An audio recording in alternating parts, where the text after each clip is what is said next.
Regarding the fact checking, I mean, the president clearly said things in these tweets that are not true. Do you not acknowledge that?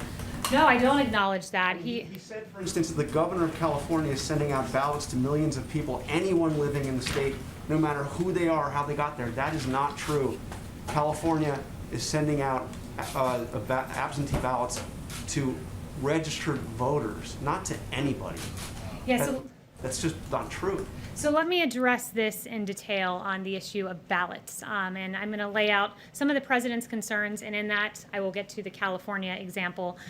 First, I want to note that there is a Pew study done that shows there's plenty of reason to believe that in the mass mail-in system that there is fraud. They estimated that approximately 24 million, 1 out of every 8 voters registered in the U.S. are no longer valid or are significantly inaccurate. So these are people who are on voter registrations that have not been maintained, that have not been kept up.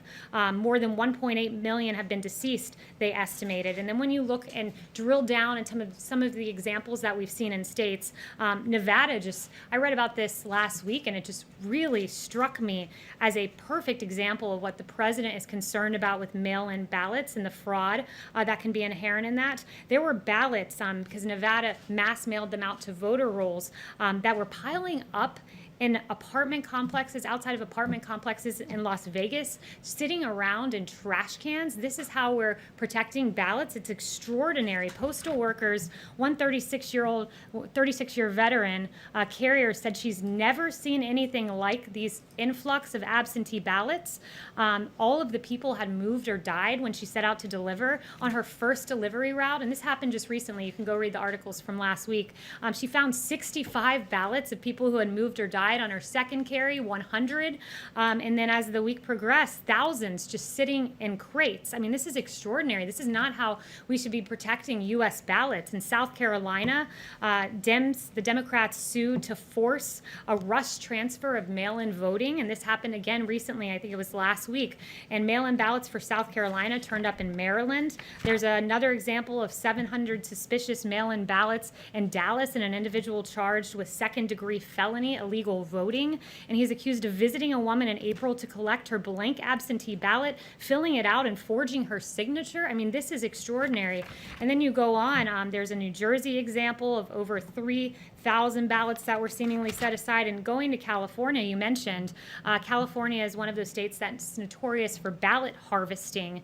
And in 2018, the registrar in Orange County said that they reported that his office had people dropping off maybe 100 or 200 ballots at a time, and somehow in LA County, 112% of LA County is registered to vote. So the problem is this: when you don't clean your register and you send out your entire register, auto send out these ballots, they end up in trash cans like in Nevada. They are subject to fraud, and that is extremely troubling. But Kayleigh, I asked you a very specific question. The president said that California was sending out ballots to everybody in the state. That is a false statement. It is not correct.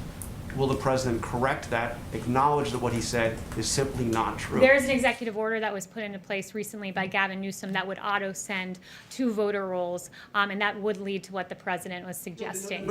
Yes. Excuse me, Kayleigh, to registered voters, it's not to everybody, it's to registered voters. Yeah, to everyone, including dead people on the voter rolls, including to